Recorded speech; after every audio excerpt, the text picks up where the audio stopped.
you're somewhere out there, somewhere far away. I want you back. Closed doors, I'm a fool for your love. Hey Babs! Welcome back to my YouTube channel. So for today's video, for today's tutorial, tuturo ko po sa inyo kung paano gawin yung sa stop motion effects sa TikTok. So without any further ado, let's get started!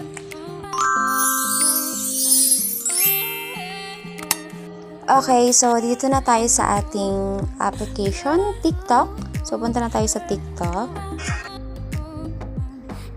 Ayan. Then, search for stop motion. So, search natin stop motion effect or stop motion lang. So, yan.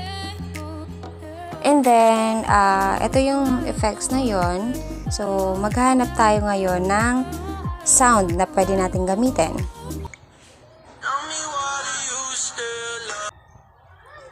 Okay, so, hanap tayo ng iba pa. Ito. The sky's falling, the wind is calling, stand for something or die in the morning. Section 80, high power.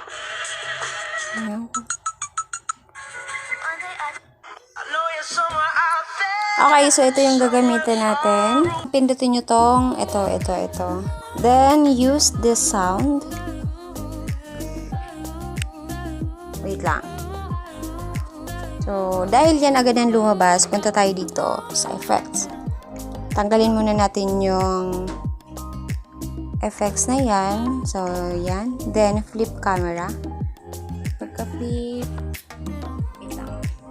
Okay. Tapos, idadub muna natin yung kanta. I know you're somewhere out there, somewhere far away. I want. Pagka I want yun, punta na tayo dito sa effects. Then, sundutin na natin itong stop motion. Yan. Tapos, pindutin lang natin yung start. Then, pagka-start, i-flip natin yung camera, syempre. Dito ulit. Then, magpo-post na tayo. Tapos, para maka-capture siya, pindutin nyo lang itong screen. So, hindi nyo na kailangan pindutin itong video button ha. Screen lang. Okay, so mga 15 tap siya.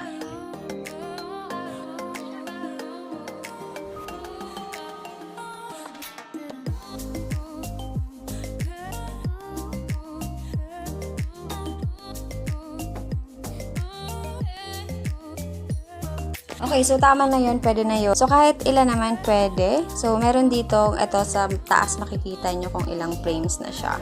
So merong 20 frames and 2.0 seconds. So yun, may isa pa akong na-capture na ano ba yan. After nyo makapag-capture ng frame or after nyo mag-tap, pipindutin nyo na itong video button.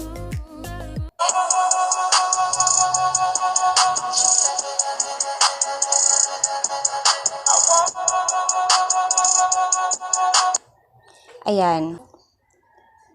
I know you're somewhere out there, somewhere far away. So, kahit ilan lang po yan, kahit 10, 15, 20, pwede na siya kasi nagluloop naman yung pictures. Ganyan.